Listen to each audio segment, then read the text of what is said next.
ប្រវត្តិសម្ដេចព្រះមហាសុមេធាធិបតីប្រហិនគណៈមហានិកាយព្រះអង្គប្រសូតនៅថ្ងៃអាទិត្យ8កើតខែបុស្សឆ្នាំកុរបញ្ញស័កពុទ្ធសករាជ2407គ្រិស្តសករាជ1863នៅភូមិចាក់អង្គរស្រុកកំពង់សៀមនៃខេត្តកំពង់ចាម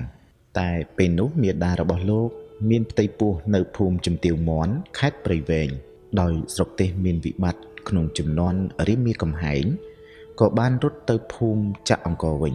បិតានាមប្រាក់ជាជំទប់លេខ1មាតានាមដែនប៉ុន្តែក្រោយមកក៏បានទៅរស់នៅក្នុងឃុំលេខ6សង្កាត់ជ្រោយចង្វាក្រុងភ្នំពេញមានមុខរបរជាអ្នកជំនួញឫស្សីព្រះជន្មាយុបាន12ឆ្នាំបានបួសជាសាមណេរនៅវត្តសង្ឃសមី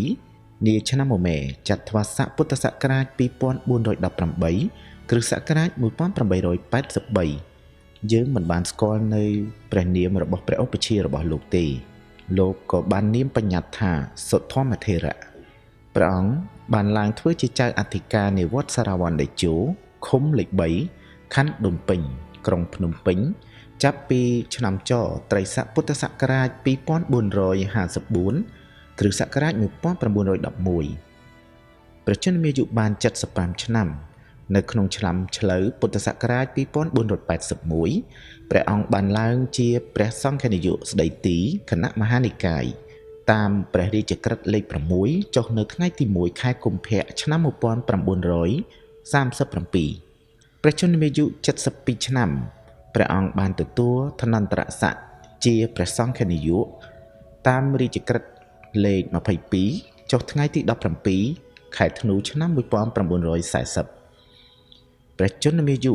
80ឆ្នាំព្រះអង្គបានឡើងជាសាមណស័ក្តិជាន់ខ្ពស់